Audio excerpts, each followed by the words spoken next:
हरियाणा के पूर्व केंद्रीय मंत्री बीरेंद्र सिंह नरवाना पहुंचे। यहां पर बीरेंद्र सिंह ने कार्यकर्ताओं से मुलाकात की। साथ ही बीजेपी पर निशाना साधते हुए कहा कि गठबंधन सरकारें ज्यादा लंबा नहीं चलती।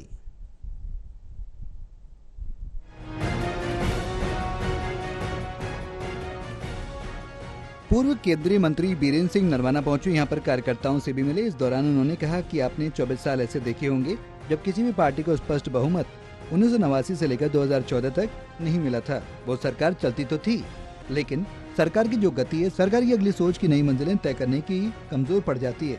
और ये सरकार भी उसी पद्धति की सरकार है। 2014-2019 में स्पष्ट बहुमत मिला था भाजपा को। अब जब ये गठबंधन की सरकार है, इनको बहुमत सी ऐसी समस्याओं का सामना करना पड़ेगा। जो दूसरे इनकी पार्टी से जुड़े दल हैं, वो किसी न किसी रूप में जो अब उनकी अपनी सोच है उसको आगे रखेंगे, और ऐसी परिस्थिति में सरकारें ज्यादा लंबा नहीं चलती। कुमारी शैलजा की हरियाणा की राजनीति करने के सवाल पर पूर्व केंद्रीय मंत्री बीरेंद्र सिंह ने कहा कि इसके मायने साफ हैं कि शैलजा जो हैं वो उनकी प्राथमिकता थी विधानसभा चुनाव लड़ने की।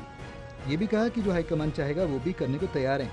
मेरा कहना है कि उनका मन है कि हरियाणा की राजनीति में देश की राजनीति बहुत बार कर चुकी, 4 बार सांसद वो रह चुकी, 1 बार राज्यसभा में रही और मंत्री कई साल रही। अब हरियाणा की राजनीति करेंगी, अच्छी बात है। पूर्व केंद्रीय मंत्री बीरेंद्र सिंह कई लोग और सीएम बनना चाहते हैं। एक पद्धति है कांग्रेस पार्टी में, हमेशा कांग्रेस पार्टी कभी किसी को मुख्यमंत्री को लेकर नहीं चलती।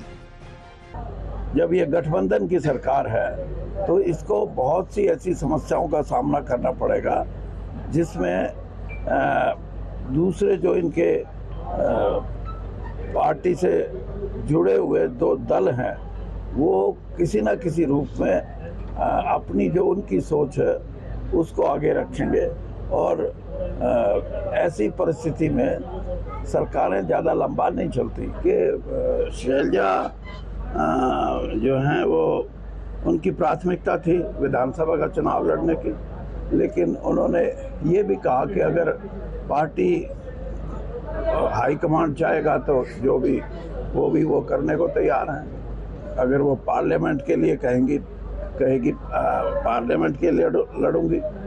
लेकिन जैसे मैंने कहा कि उनका मन है हरियाणा की राजनीति में। बीजेपी सत्ता से बाहर होगी, कांग्रेस का राज बनेगा। कांग्रेस को लोगों को जोड़ने की प्रक्रिया तेज करनी होगी। आज हरियाणा के अंदर बीजेपी या दूसरी पार्टी कोई जगह नहीं, एक स्पष्ट बहुमत मिलेगा। लेकिन मैं इतनी बात जरूर कहूंगा कि सत्ता से बाहर होगी बीजेपी और कांग्रेस का राज बनेगा। कांग्रेस को सिर्फ इतना करना है कि राजनीति में जो लोगों की इच्छाएं हैं, लोगों को जोड़ने की प्रक्रिया कांग्रेस को तेज करनी पड़ेगी। ये लोकसभा के परिणाम ये इशारा नहीं करते कि परंपरागत कांग्रेस एक विचारधारा को लेकर चलने वाली पार्टी संगठित रूप से चुनाव लड़े। कांग्रेस संगठन को लेकर पूर्व केंद्रीय मंत्री बीरेंद्र सिंह ने कहा कि उम्मीदें करते हैं कि पार्टी अब क्या फैसला लेती है। विशेष व्यक्ति पर संगठन छोड़ोगे तो जो उनके सहायक होंगे वो ही साथ रहेंगे। जींद से गुलशन चावला, टोटल न्यूज।